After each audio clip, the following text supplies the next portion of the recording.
여러분들 안녕하세요. 저는 미디어 커뮤니케이터 박명호라고 합니다. 오늘 시내 리터러시라고 하는 주제로 함께 이야기를 나누어 보려고 합니다. 그래서 여러분들 다 영화 보는 건 다 좋아하시죠?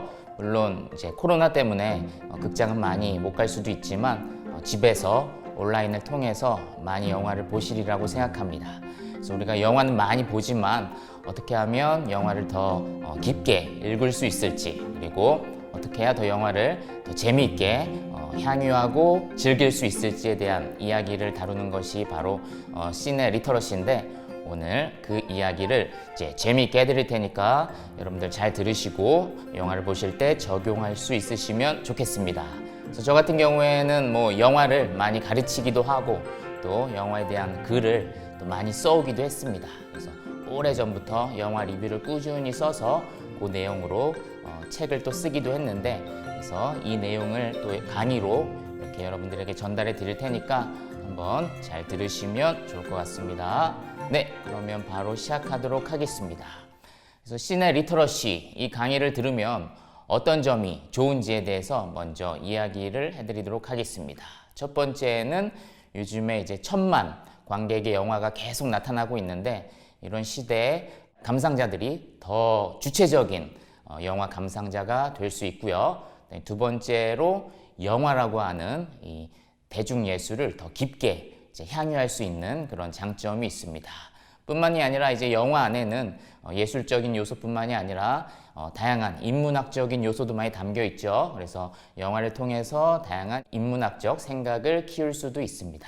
영화는 글이 아닌 이미지로 되어 있기 때문에 여러분들이 이 수업을 잘 들으면 이미지 해독 능력을 또 키울 수 있는 그런 계기가 될 수가 있습니다. 그래서 우리가 문자 교육은 많이 받지만 이미지 교육은 매우 적은 게 또 우리의 현실이죠. 그래서 우리 수업 때 그런 새로운 교육도 해드리니까 여러분들 도움이 되실 것 같고요. 마지막으로 우리가 좋은 영화 감상자가 되면 결국은 뭐가 좋으냐면 영상 산업 자체가 매우 건강하게 성장할 수가 있습니다. 그래서 오늘 1시간의 강의를 들으면 이 모든 것들을 여러분들이 배울 수 있으니까 재미난 수업이 될 수 있도록 함께 해주시면 좋을 것 같습니다. 그래서 과거에는 문자 문맹이 있었다면 이제 요즘은 이제 이미지 문맹이 있어요. 그래서 과거에는 글자를 잘 못 읽는 그런 분들이 많았죠. 지금은 글자를 못 읽는 분은 거의 없지만 반대로 이미지 해독 능력이 매우 떨어지고 그저 영화를 즐길 때 그냥 스토리만 즐긴다든지 이 정도에 머무는 경우가 많죠. 그래서 시네 리터러시 수업을 통해서 이미지 해독 능력을 키우는 계기가 될 수 있습니다. 일단 바로 본론으로 들어가기보다 우리의 영상 산업을 좀 더 폭넓게 생각하는 시간을 가지면 좋을 것 같아요. 영화라고 하는 것이 지금 시대에 또 가장 핫한 컨텐츠 중에 하나죠. 그래서 최근에 봉준호 감독님이 기생충이라고 하는 영화를 또 전 세계를 놀라게 하기도 했죠. 그래서 지금과 같이 영화 컨텐츠 시대에 시네 리터러시 수업이 굉장히 중요하다고 볼 수 있겠습니다. 그래서 유튜브와 넷플릭스와 같은 이제 동영상 컨텐츠 산업이 이제 점점 커지고 있죠. 이러한 시대에 이미지, 시네 리터러시 능력이 매우 필요하다고 볼 수가 있겠습니다.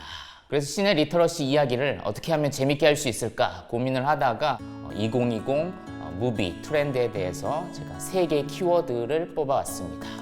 첫 번째 키워드는 기생충, 두 번째 키워드는 넷플릭스, 세 번째 키워드는 젠더 감수성.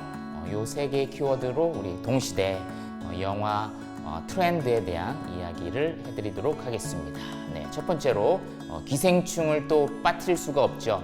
그래서 최근에 가장 핫한 영화이기도 했고요. 작년이었죠. 이제 칸 영화제에서 황금 종려상을 받아가지고 또 전 세계를 놀라키기도 했는데, 올 초에는 이제 오스카에서 무려 4관왕을 해가지고 너무나도 감동적인 그런 순간을 맞이했죠. 그래서 저 같은 경우에도 거의 실시간으로 아카데미 영화제를 봤는데 봉준호 감독님이 수상 소감을 할 때 너무 감동적이어서 또 스마트폰을 보면서 이제 눈물을 흘렸던 그런 기억이 있습니다. 그래서 이 기생충이 오스카 사관왕을 한 것이 과연 어떤 의미가 있는가에 대해서 또 혼자 생각하는 시간을 가졌습니다. 그래서 많은 분들은 그저 이제 축하하고 한국 감독 최고 이렇게 멈췄지만 이제 저 같은 경우에는 이제 또 영화 연구를 하는 사람으로서 이것이 과연 어떤 의미가 있는가 한번 고민을 해봤는데요. 그것에 대해서 간단하게 나눠보도록 하겠습니다.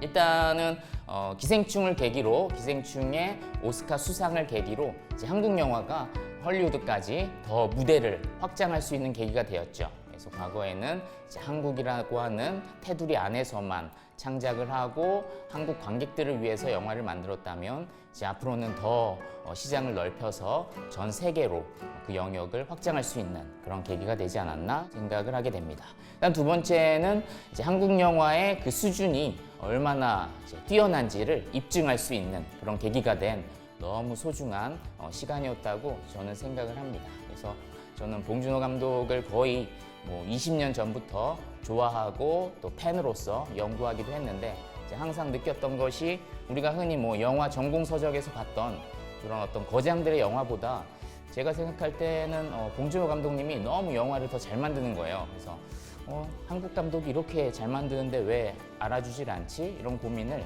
이제 오래전부터 했는데 이 기회에 이렇게 한국 영화의 수준을 이제 증명할 수 있어서 저 개인한테도 너무 소중한 시간이었고 나의 그런 생각이 틀리지 않았구나라는 것을 또 깨달을 수 있었습니다. 그 다음에 이제 세 번째가 저한테는 매우 중요한 의미 중에 하나인데 뭐냐면 이 기생충을 통해서 어떤 한국 영화의 리얼리즘 미학을 완성한 듯한 그런 느낌이 들어서 저한테도 굉장히 큰 의미 있는 그런 수상이었다고 저는 생각을 합니다. 그래서 과거에는 한국 영화만이 가지고 있는 어떤 미학적인 특성이 없고 어떤 헐리우드의 거장 감독이라든지 아니면 일본의 거장 감독이라든지 이러한 영화들을 공부하고 학생들이 그것을 연구할 수밖에 없었던 그런 시대였는데 지금은 어떤 기생충이나 어떤 봉준호 감독님이 꾸준히 실험했던 그 창작품을 통해서 어떤 한국 영화만의 미학을 본 듯한 그런 느낌이 들어가지고 저로서도 너무 의미 있는 그런 영화이고 그런 수상이었다고 생각을 합니다. 그리고 네 번째는 역시나 영화 산업이 더 커지는 그런 계기가 될 수 있었고요. 그다음에 마지막으로 어떤 계급의 문제라고 하는 것이 단순히 한국 안에서의 문제가 아니라 어떤 전 세계 동시대를 살아가는 이 지구의 모든 사람들이 공감하는 그런 주제라고 하는 것을 깨달을 수 있는 그런 시간이지 않았나. 그래서 이 기생충의 오스카 수상이 상을 받았다고 축하하는 것을 넘어서서 이제 더 큰 의미가 있다는 것을 여러분들도 아시면 좋을 것 같습니다. 그리고 두 번째로 우리가 생각할 수 있는 키워드 중에 하나가 바로 이제 온라인 서비스입니다. 그래서 코로나로 인해서 이제 세상이 많이 바뀌었는데 크게 바뀐 것 중에 하나가 바로 이제 극장의 풍경입니다. 그래서 과거에는 이제 신작이 개봉을 하면 사람들이 다 극장에 몰려가고 거기서 데이트를 하고 그런 시대가 있었는데 이제 지금은 신작을 개봉해도 극장에 잘 안 가고 텅텅 비어 있는 그런 극장의 풍경을 볼 수가 있는데요. 그러다 보니까 자연스럽게 오프라인을 통해서 영화를 보기보다는 온라인을 통해서 영화를 보는 일이 이제 점점 많아지고 있죠. 그런 영화 산업의 변화가 역시나 중요한 트렌드 중에 하나라고 볼 수 있겠습니다. 그 중에서 역시 가장 집중을 받고 있는 것이 이제 넷플릭스고요.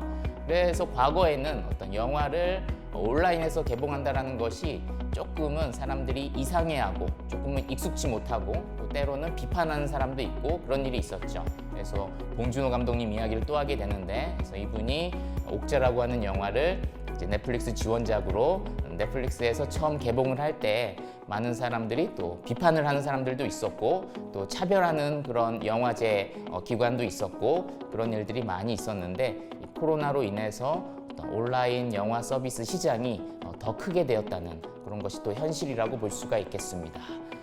봉준호 감독뿐만이 아니라 지금은 많은 대가 감독들 마틴 스콜세지라든지 아니면 알폰소 쿠아론 감독이라든지 이런 분들도 넷플릭스 지원으로 영화를 만듦으로써 온라인 영화 시장이 다시 한번 새롭게 도약하는 그런 계기가 되지 않았나 싶습니다. 그래서 과거에는 이제 오프라인으로만 영화를 봤다면 지금은 온라인과 오프라인을 동시에 누리는 것이 매우 자연스럽게 되었다고 생각을 합니다.